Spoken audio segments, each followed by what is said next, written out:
And now we'll have the presentation of Fernando Barros. Fernando is an associate professor at Federal University of Ceará.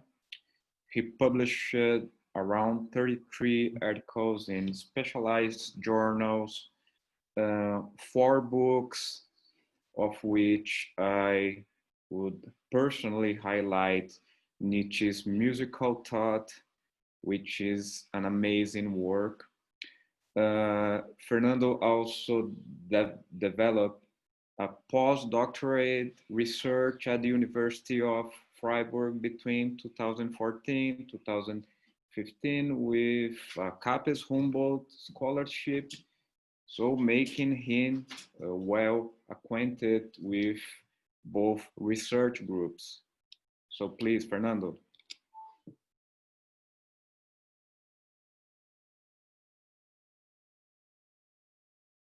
I think you're mute. Não é a continência. Eduardo, boa tarde, obrigado, né? Colegas fugindo, Brasil afora. Eduardo, eu peço então a sua ajuda, como sempre, para fazer o texto correr.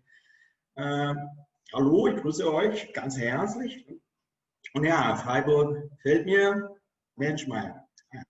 So, wenn ich den Text auf Englisch geschrieben habe, genau so das gefragt wurde, werde ich ihn auf Englisch vorlesen. I've written the text in English, so as required, I'm going to read it in English too. Ich fange mit der Lektur an. Nietzsche was also a musician.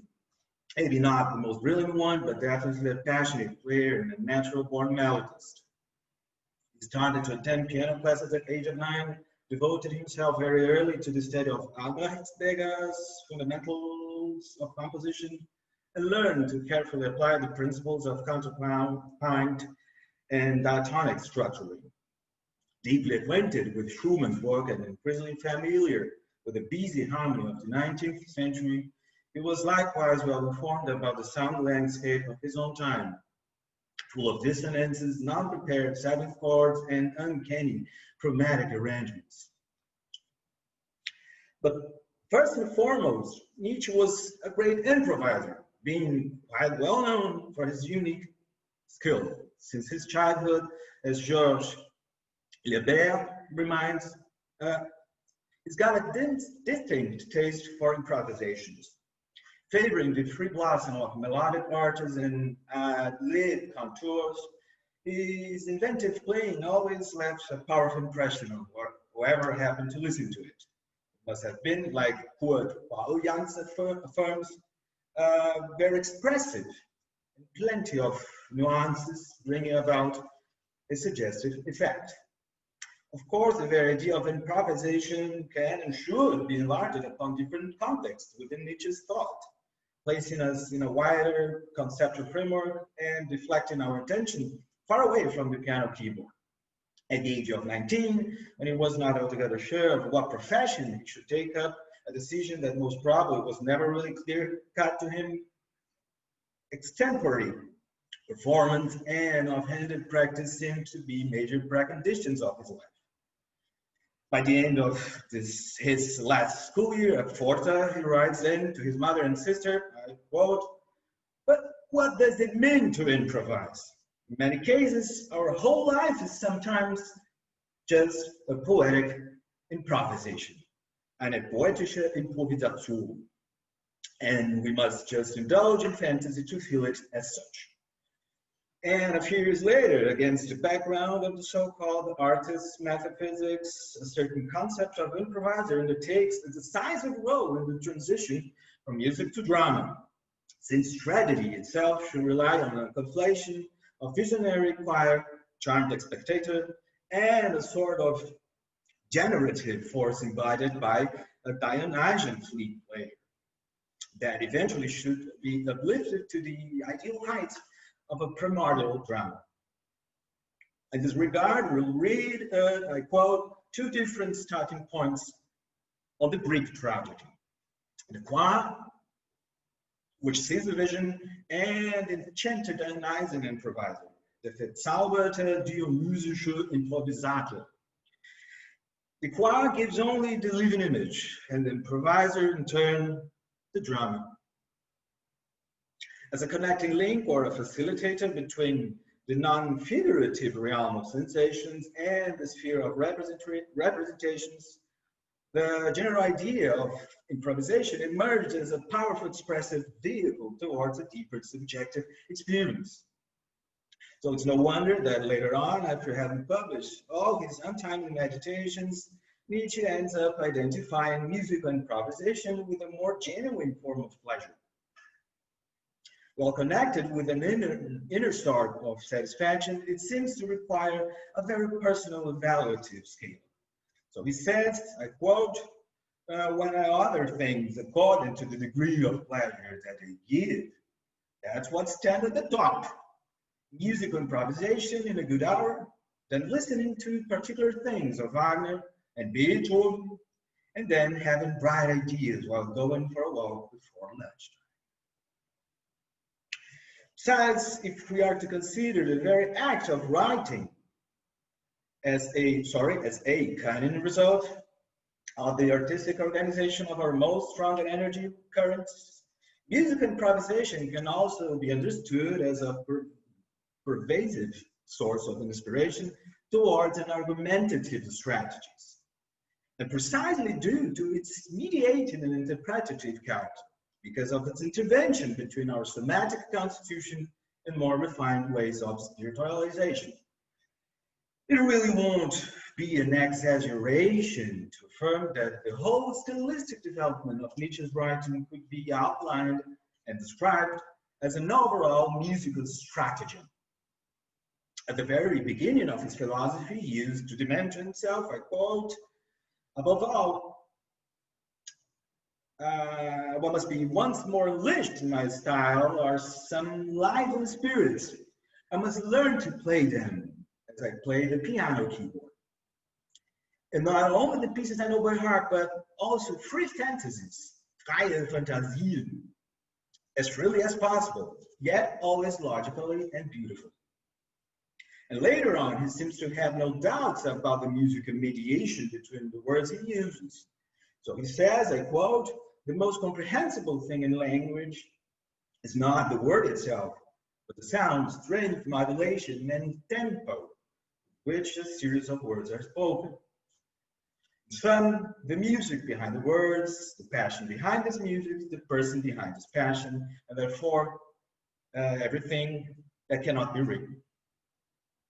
However, being thus characterized as a sensitive writing tool, one might say that the idea of improvisation runs the risk of submerging in the stormy nights of non-cognitivism or some frantic rapture in which music would eventually be exalted to a blind manifestation of telluric forces.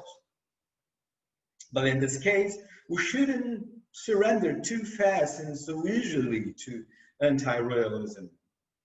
Even by Kant, total music, save as pure time division, was far from being a good candidate to exemplify the aesthetic judgment as a mere play of sensations. So he tells us music wouldn't present credentials capable of protecting itself from sensory contents, being then unfit to create a pleasure solely formed by the representation of its own form. So even by him, the so-called musical fantasies are not totally deprived of free beauty.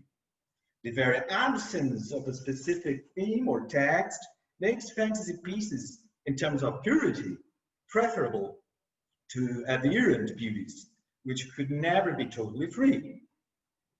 And in fact, we really don't need to go that far. Even in modern jazz, the very core of music, freestyle improvisation, is not a result of an unbridled laissez-faire or an outcome of a purely non-rational and randomized process. Of course, jazz standards don't depend crucially upon music sheets to be performed or even learned. As dynamic auxiliary means, the lead sheets, where they are normally transcribed, consists mainly of chord signs and melody patterns. So that, as Daniel Feige rightly puts it, I quote, when we transcribe a jazz performance, we are not transcribing a music sheet pertaining to the exhibition of a work, but rather capturing a concrete spatial temporal event. However, this doesn't imply that jazz performances don't make sense at all. The chief difference here is that if compared with traditional music making, the piece of music is created only while being played. In this case, the very stage of having a musical existence depends on what will become music.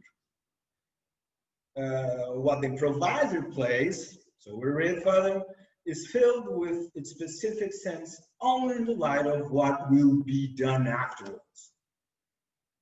End of quotation. Here, every note has its meaning only through the scope of all the notes that will still have to be played, or simply won't be played as we imagined. In his own particular way, Nietzsche was well aware of that. To end up a song in a fundamentally different chord than its initial one was a common procedure during the 19th century. But even the most inventive and unpredictable move, made as the music is on, involves some degree of concentration, protocols of decision, and technical proficiency. So we read in a quite revealing passage of Human All Too Human, I quote, it's to the interest of the artist that there should be a belief in certain suggestions, so-called inspirations, as if the idea of a work of art or poetry, the fundamental thought of philosophy shone down from heaven like a ray of rays. But artistic improvisation ranks low in comparison with serious and laboriously chosen artistic thoughts. All great men were great workers, unwearied not only in invention, but also in rejection, reviewing, transforming, and arranging. End of quotation. Indeed, there are different kinds of improvisers. There are those, the hard workers, whose creative powers are tied up with their works and whose diligence makes their works creative. To them, improvisation is an act that happens only while being enacted, following a procedure in which creative and performance music activities, to use the sharp words of Alessandro Bertinetto, I quote, not only occur at the same time, but are the one and same generative occurrence. End of quotation. And on the other hand, there are those who, rejecting the very idea of becoming, associate improvisation with miracles and introduce in their music, I quote, this is Nietzsche, elements of inspired unrest in order so to influence the soul of the spectator or hearer, that it may believe in the sudden appearance of the perfect. End of quotation. Perfection can make art products very attractive, especially when they are supported by pressing metaphysical claims. For although the act of listening as well as reading indicate a process developing itself from measure to measure or page to page, the sections of a music piece exist simultaneously in its entirety. No matter where we listen to it, whether in the street or in the concert hall, we can never truly locate a work of art simply because it may exist in many places at the same time. Es geht ein interessantes Thema. Maria Reich hat so ein tolles Buch darüber geschrieben. Das ist eine andere Geschichte. Continue. And no matter where we listen to it, we probably will be able to locate the work of art. And from this point of view, a given performance would always be a token or an instantiation of the work, and never offering itself in substitution to it. To define a musical object would be just like a number, discovered and not properly invented, the numerical entities will have always existed, equally eternal and independently from us. This respect, the famous Tristan core, much like Kepler's laws, was only waiting for Wagner's revelation to gain the world. Subsisting before the German composer had become aware of his thoughts, it would continue to exist if it stopped being played or even remembered. But what would lead us to claim such a huge discrepancy between an abstract music object and its material embodiment, if not the philosopher's old will to truth? Furthermore, what would impel us to deny the musician an effect of the creative power, if not the habit of submitting ourselves to an almighty creator, the sole composer capable of performing works ex nihilo? Maybe it's high time we consider the world as an improvisational music performance instead of an imperishable work of art. And perhaps that's the fundamental meaning of the word Spielwerk, used by Nietzsche to encourage a deification of nature and the gay science, picturing the world as a giant Musikwerk or a music box that would make use of improvisation as a principle in action, just as live music performance. Like music, nature would be effective only while performing itself. And it doesn't really matter if judged from the point of view of our reason, the universe sounds strange or presents disorder in sonic factors. So we read, I quote, the total character of the world, however, this is a very famous passage.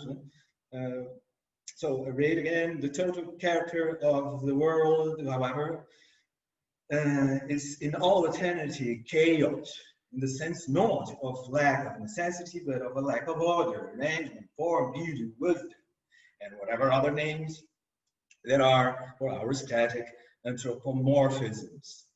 Judged from the point of view of our reason, unsuccessful attempts are by all odds the rule. The exceptions are not the secret aim, and the whole music box, Spielwerk, repeats eternally its tune, which may never be called a melody. Well, one might say, end of quotation.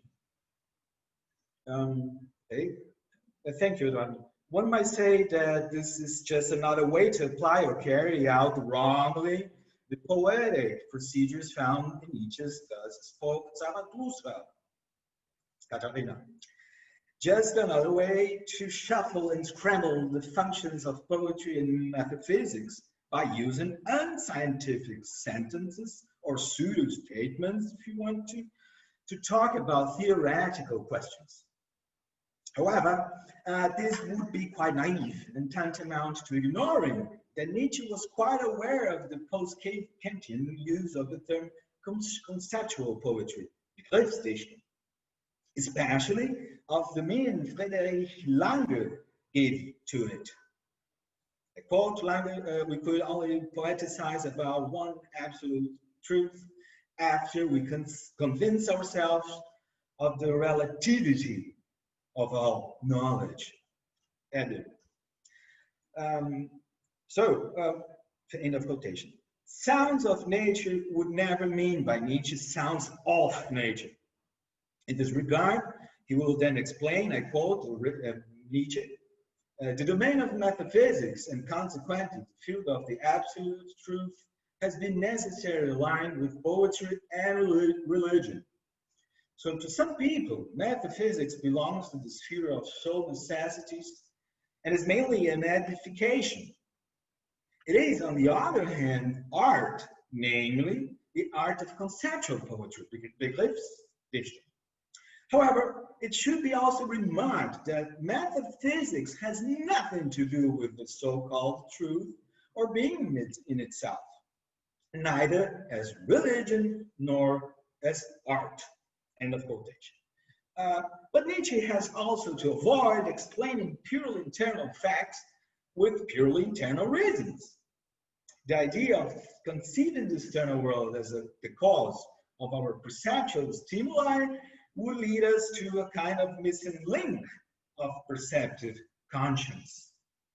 After all, if the body itself is a distinctive part of the external world, and the sensations contained in its perception are relative to the sense organs that they correspond to, their physical existence would have to appear previously validated to us. By considering our senses a byproduct of our organization, we would then fall into the incoherence of taking them as their own cause. That's precisely why later on, Nietzsche would write down, I quote, "To study physiology with a clear conscience, one must insist on the fact that the sense organs are not phenomena, in the sense of the idealistic philosophy. As such, they certainly could not be causals. Sensualism, therefore, at least as a regulative hypothesis, is not, if not as a heuristic principle." End of quotation. Like all experimental and trial and error methods, musical improvisation can also be seen as a technique of learning by doing, and therefore as a heuristic principle. So improvisation as a heuristic principle. And perhaps even as a self-educating technique to improvise our own performance as fallible individuals. At least that's what the author of The Gay Science suggests us, I quote, "Truly, in spite of his youth, this is a great improviser of life, who amazes even in the subtlest observer. For he never seems to make a mistake, although he continually takes the greatest risk." One is reminded of those masters of musical improvisation whose hands the listener would also like to credit with divine infallibility, although here and there they make a mistake, as every mortal does. But they are practiced and inventive and ready at any moment to incorporate into their thematic order the most accidental tone to which the flick of a finger or a mood has driven them, breathing a beautiful meaning and a soul into an accident. End of quotation. Well, being like this, its conceptual poetry does not serve for the description of states of affairs or any other real fact whatsoever, aiming only at providing an expression of the whole attitude of a person towards life, or let us say, of our emotional relationship towards the general environment. And if Carnap had any right to say that, I quote, "Metaphysicians are musicians without any musical ability," we shall conclude,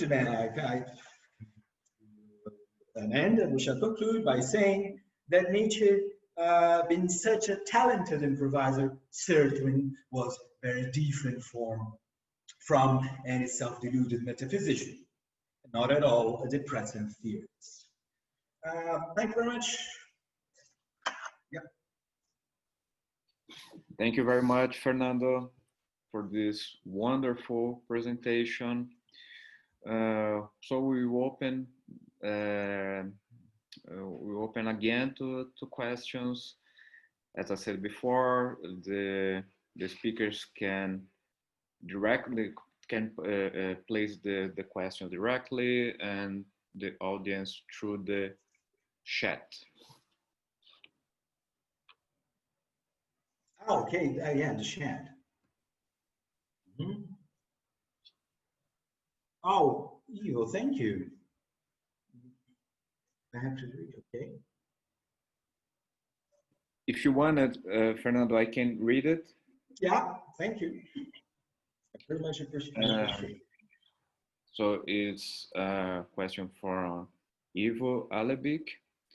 Thank you for this beautiful presentation. My PhD dissertation is Life as an Art in Philosophy of Friedrich Nietzsche and Soren Kierkegaard.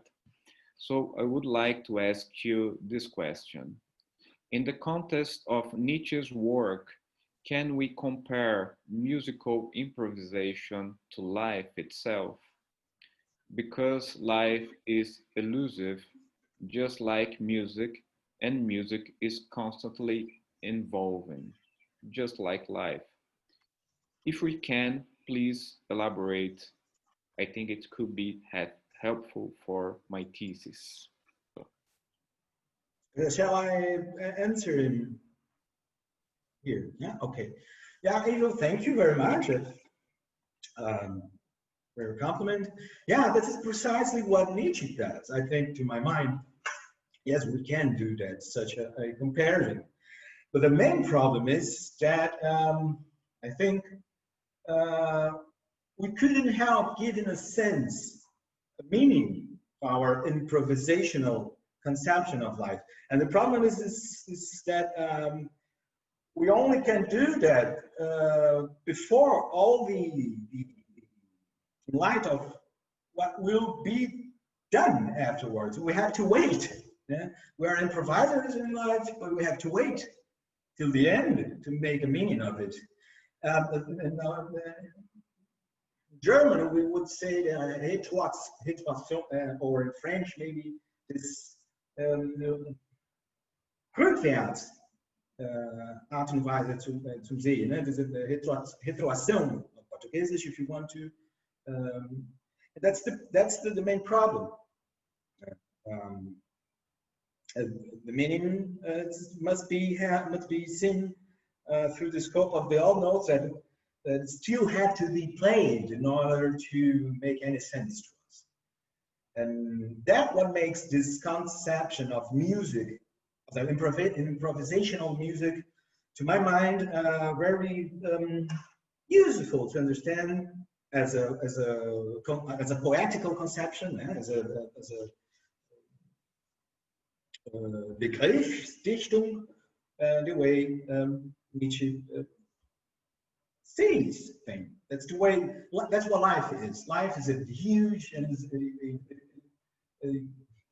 a big musical, improvisational music. But the problem is that, as I said, we have to wait. And we have to wait to see what the improviser is doing. What is being played now? We don't know, because we just belong to it. We are improvisers too. And when it comes to an end, then we can eventually see, oh, that's what happened. Maybe some notes haven't been played. We don't know. Maybe it's only a pause, silence. It belongs to the improvisation to being silent. But anyway, that's the problem. You must wait to give a meaning to it. I'm not altogether sure if I answered you rightly. Okay. So thank you, Fernando. So there is still another question from the speakers. Andreas? Many thanks also from my side, Fernando, for this marvelous talk. We are really sad that you are no longer in Freiburg, and we hope you will come back soon. I think it is the most interesting approach to reconceptualize Nietzsche's ways of thinking by this idea of improvisation. The only question I would like to ask is whether you do not focus too much on the music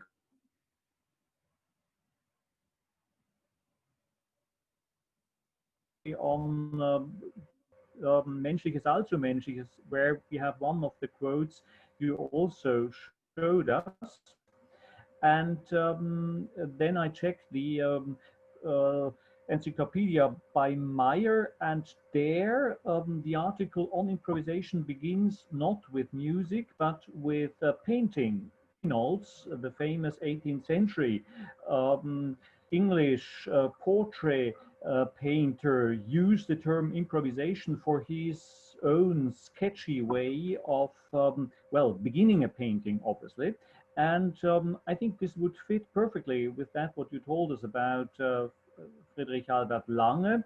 And it is also possible to combine that with the very first use of the word improvisation in Nietzsche's letters. You also quoted it, but you only quoted, well, let's say half of it, poetische Improvisation. But just before this, Nietzsche speaks about Professor Berman as an improvisator, and he was not a musician at all, but he talks about mathematics, obviously. So this Professor Berman was able to improvise just well, out of nothing, also in a scholarly way.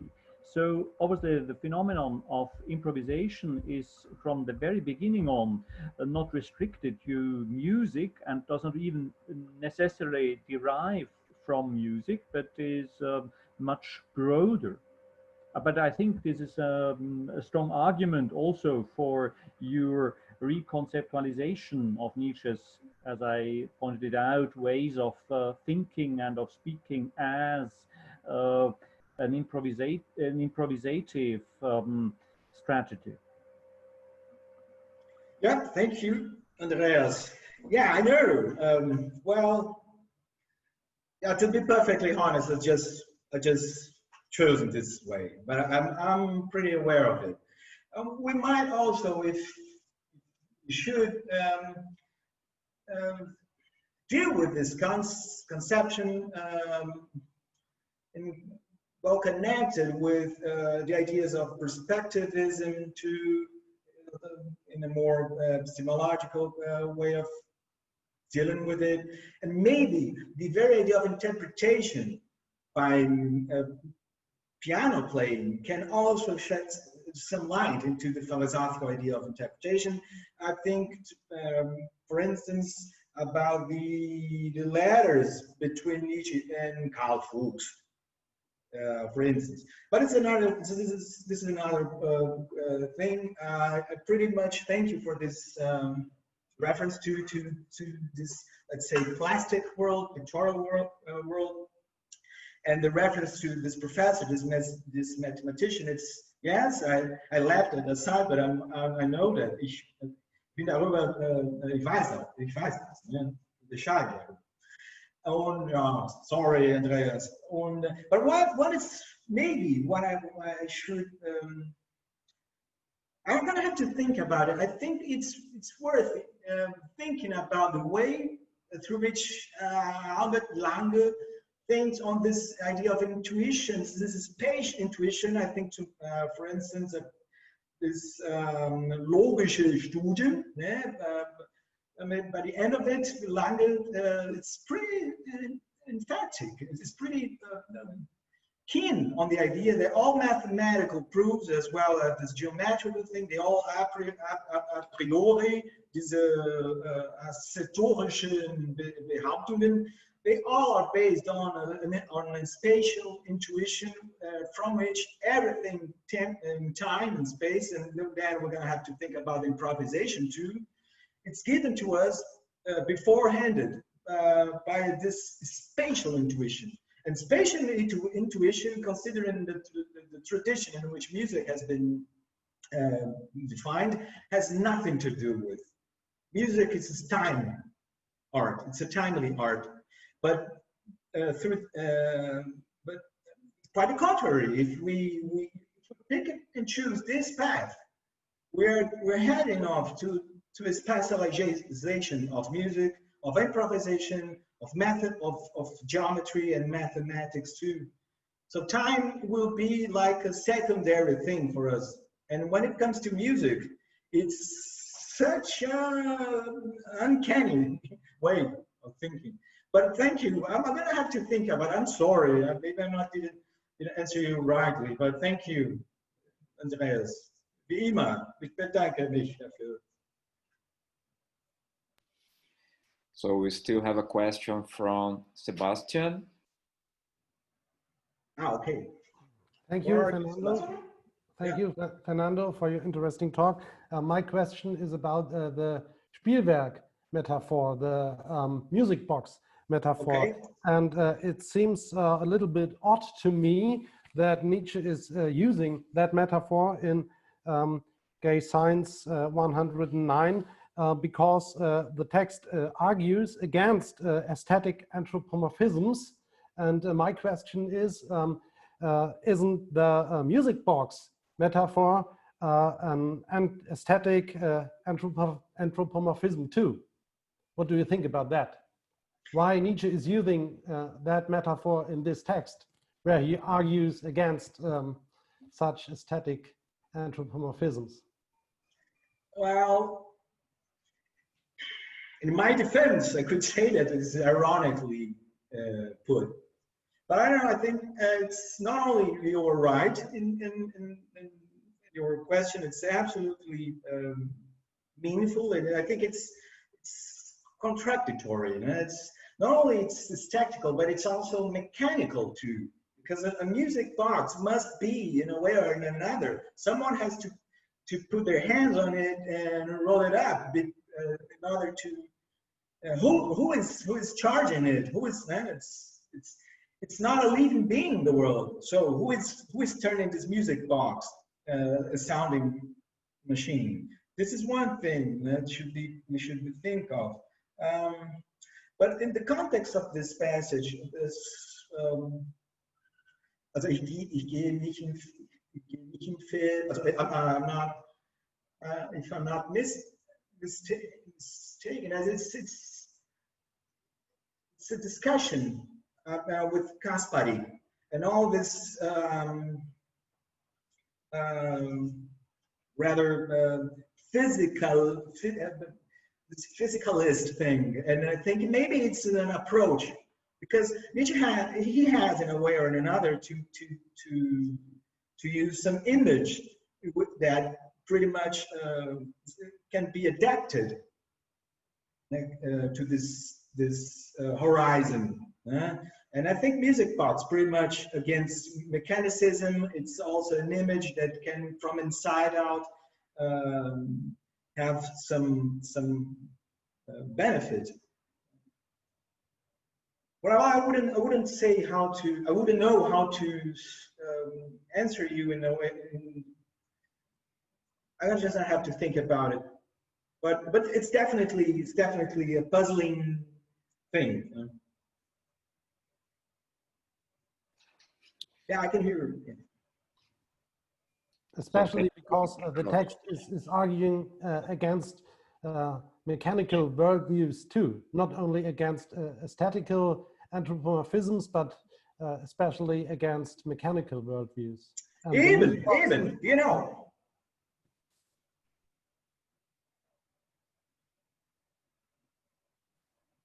Yeah. So we have to think about it. Yeah, and I think this is we could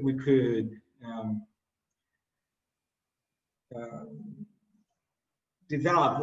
Like I didn't focus on this aspect, but yes, mechanical.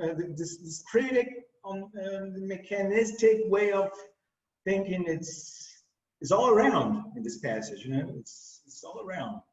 It has to do with the eternal recurrence of the same two. I have to avoid that because if I start thinking of it, the whole idea of improvisation, it's just for the dogs, let's say, because if everything repeats, it makes no sense to talk about improvisation because an improvisation piece, whatever. In music or in life, just can be repeated as it were. In a way, I mean, it occurs only once. This is the very idea of it. But I have to think about it too.